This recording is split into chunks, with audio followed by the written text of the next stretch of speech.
Hello students, welcome to the class. आज के video में हमारा जो टॉपिक है वो टॉपिक है प्लेन। तो सबसे पहले प्लेन की डेफिनेशन में हम लोग आते हैं। देखिए, प्लेन क्या है? एक ऐसा सरफेस है हमारे पास कि अगर आप उस सरफेस में दो पॉइंट कंसिडर करते हैं जो उस सरफेस पर ही लाई करते हैं, ठीक है। पॉइंट आपने लिया, पॉइंट को ज्वाइन किया तो एक लाइन सेगमेंट आपके पास आएगा। लाइन सेगमेंट में जितने भी पॉइंट्स होंगे वो भी अगर सारे के सारे उस सरफेस पर लाई करते हैं तो उस सरफेस को हम लोग बोलते हैं प्लेन। तो क्या मैंने उसका डेफिनेशन बोली है? देखिए कि एक प्लेन एक ऐसा सरफेस है कि अगर आप उस सरफेस पर दो पॉइंट कंसिडर करेंगे और उनसे एक लाइन सेगमेंट आप फॉर्म करेंगे, उस लाइन सेगमेंट और वो लाइन सेगमेंट जो आपने फॉर्म करी है उस पर जितने भी पॉइंट्स हैं अगर सारे के सारे उसी सरफेस पर लाई करते हैं तो वो जो सरफेस आपने कंसिडर किया है उस सरफेस को हम लोग क्या बोलेंगे? Plane. A plane is a surface such that if any two points are taken on it the line segment joining them lies completely on the surface. तो यही चीज़ मैंने अभी आपको बोली थी, ये इसकी डेफिनेशन है। इसके जनरल इक्वेशन में आते हैं। प्लेन की जनरल इक्वेशन क्या होगी? जनरल इक्वेशन आपके पास है ax plus b y plus c z plus d equals to 0। Plane की जनरल इक्वेशन है। जब भी प्लेन की इक्वेशन एक्स वाई जेड के फॉर्म में आपको एग्जाम में दी हुई मिलेगी या फिर कहीं भी क्वेश्चन में आप लोग देखेंगे एक्स वाई जेड आपको उसमें दिखा हुआ है और कुछ भी मेंशन नहीं है, तो उसको हमने जनरल इक्वेशन ही कंसिडर करना है जब तक उस अदरवाइज कोई चीज़ मेंशन ना हो। और यहाँ पे जो एक्स वाई जेड के कोफिशिएंट होंगे उसको हम लोग बोलते हैं DRS of the plane. General equation हो गई। अब जब भी आप 3D ज्योमेट्री पढ़ रहे हैं तो वहाँ पे वेक्टर इक्वेशन भी हम लोग पढ़ते हैं, कार्टेशियन फॉर्म भी पढ़ते हैं। कार्टेशियन फॉर्म भी है, कार्टेशियन फॉर्म तो मैंने लिख दिया है। इसका वेक्टर फॉर्म क्या होगा जनरल इक्वेशन का, उसको हम लोग देख लेते हैं। Vector form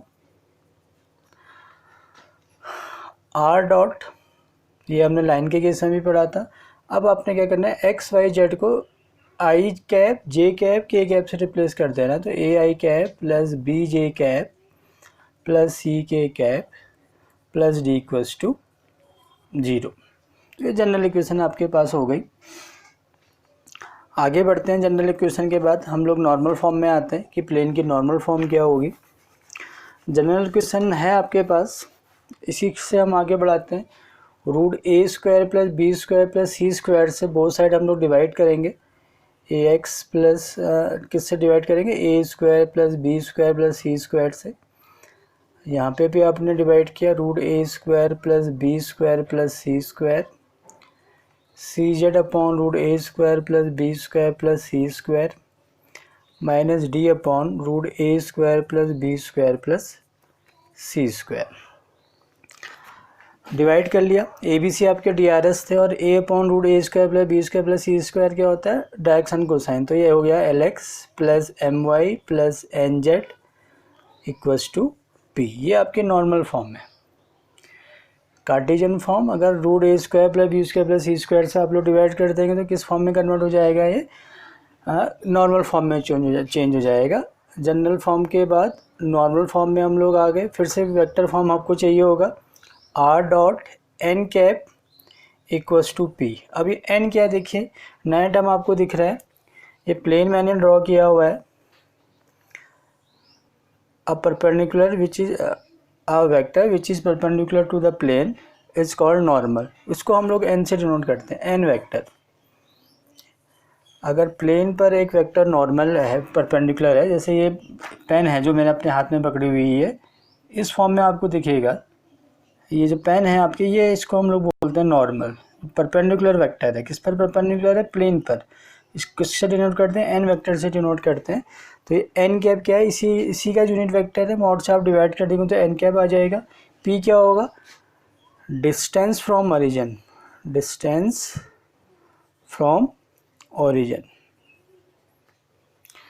distance from origin. ये प्लेन की ओरिजिन से जो डिस्टेंस होगी वो किससे डिनोट होगा? पी से डिनोट होगा।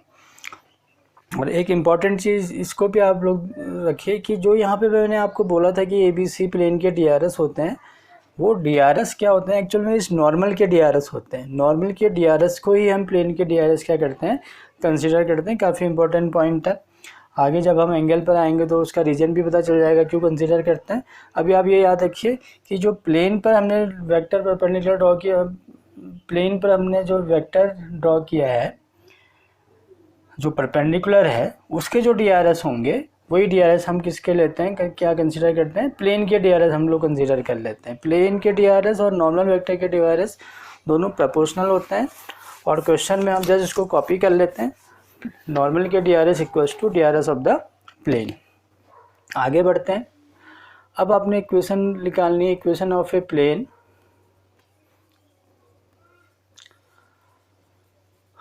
Passing through x1 y1 z1 and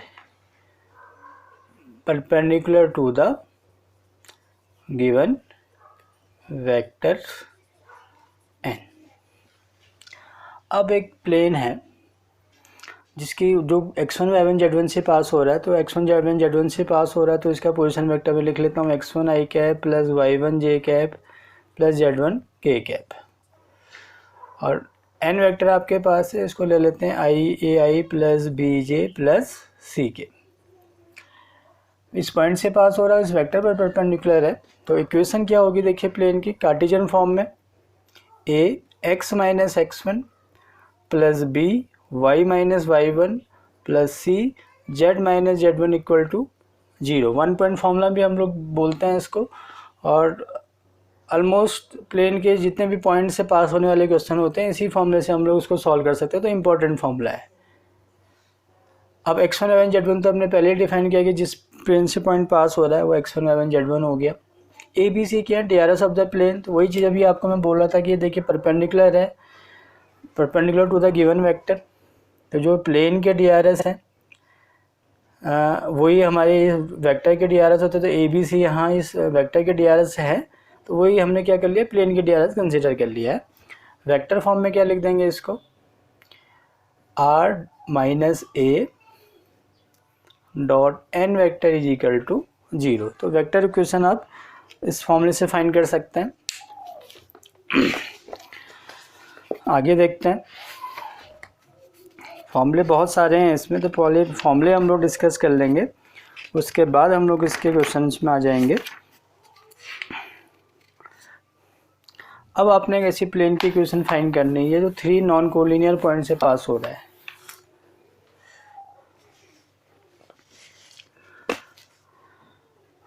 next जो फॉर्मूला हम लोग पढ़ रहे हैं, equation of a plane passing through 3 non collinear points. तो पॉइंट्स को ले लेते हैं x1 y1 z1, x2 y2 z2, x3 y3 z3, ये पॉइंट है। और प्लेन की इक्वेशन अगर आपने फाइंड करनी है, देखिए x minus x1, y minus y1, z minus z1, और यहाँ पे x2 माइनस x1, एक बार x x2 से रिप्लेस हो गया, एक बार x3 से रिप्लेस हो जाएगा, बाकी सारी चीज़ें वैसी रहेंगी, y2 minus y1, y3 minus y1, z2 minus z1, z3 minus z1 equal to 0। तो एक इसकी इक्वेशन आ गई, प्लेन की इक्वेशन आ गई। प्लेन की इक्वेशन आपने फाइंड कर ली, ठीक है। और फिर एक्स वाई जेड को आप आई cap j cap k cap से रिप्लेस कर देंगे तो वेक्टर फॉर्म भी आ जाएगा। अदरवाइज वेक्टर फॉर्म में भी है, r minus a dot b cross A,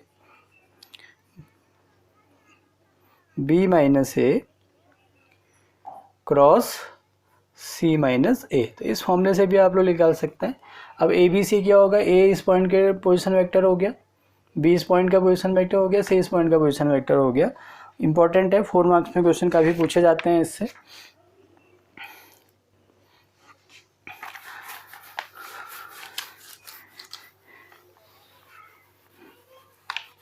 intercept form of plane, intercept form में आते हैं। Intercept form of a plane, straight line जैसा ही है, जैसे स्ट्रेट लाइन की हमने इंटरसेप्ट फॉर्म पढ़ी थी x by a plus y by b equals to 1। Same चीज़ यहाँ पे x by a plus y by b plus z by c equals to 1।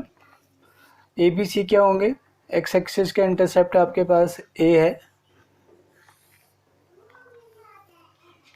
ये x axis, y z axis, ये a intercept, x axis में intercept a है, y axis में b है, z axis में कितना है, c है।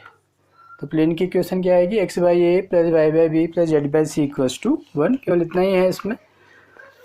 इंटरसेप्ट फॉर्म में अगर प्लेन की इक्वेशन पूछी जाएगी तो आप ये लिख सकते हैं। नेक्स्ट एक और important formula, plane passing through the intersection of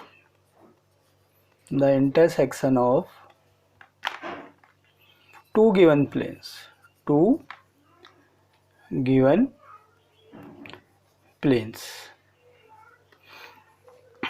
एक प्लेन आपके पास P1 इक्वल्स टू 0 है और एक प्लेन P2 इक्वल्स टू 0 है। इन दोनों के इंटरसेक्शन से अगर एक प्लेन पास हो तो इसकी इक्वेशन कैसे फाइंड करेंगे, ये भी आपने स्ट्रेट लाइन में पढ़ा हुआ है। इंटरसेक्शन जहाँ पे आपने लाइन की इंटरसेक्शन से पास होने वाली लाइन की इक्वेशन फाइंड की थी, L1 plus lambda L2 equals to 0। Same चीज़ यहाँ पे देखिए, तो इंटरसेक्टिंग प्लेन की इक्वेशन क्या होगी, intersecting plane P1 plus lambda P2 equals to 0। और लैम्डा की कंडीशन ये कांस्टेंट है, लैम्डा फाइंड करने के लिए कोई ना कोई कंडीशन आपके पास होंगी कि प्लेन पैरेलल है, परपेंडिकुलर है, उसका यूज करेंगे, लैम्डा फाइंड कर लेंगे, वापस यहाँ पे रख देंगे तो आपको इंटरसेक्टिंग प्लेन की क्या हो जाएगी, इक्वेशन मिल जाएगी। आगे बढ़ते हैं। देखिए एंगल बिटवीन टू प्लेन्स है, इसमें ज़्यादा डिस्कस करने वाली बात नहीं है। तो इसमें वही फॉर्मूला यूज हो रहा है जो हमने स्ट्रेट लाइन में पढ़ा था formula, cos theta equal to a1 a2 b1 b2 c1 c2 upon root a1 square b1 square c1 square root a2 square b2 square c2 square. तो यहाँ पे एक प्लेन जिसके टीआरएस आपके पास हैं a1 b1 c1, दूसरा plane a2 b2 c2, formula same है, cos theta equal to a1 a2 b1 b2 c1 c2 upon root a1 square root a2 square. जो फॉर्मूले हमारे पास लाइन में है वही फॉर्मूला हम प्लेन के एंगल फाइंड करने के लिए भी करते हैं।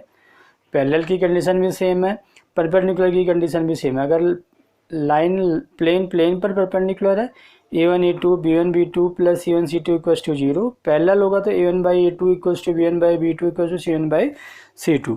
तो ये फॉर्मूला सेम उसी के जैसे हैं, प्लेन के जैसे, तो लाइन के जैसे, तो हम लोग यहाँ पे लिख नहीं रहे हैं इसको। अब हम इसमें आ रहे हैं, डिस्टेंस ऑफ अ पॉइंट आपका x1 y1 z1 ले लिया,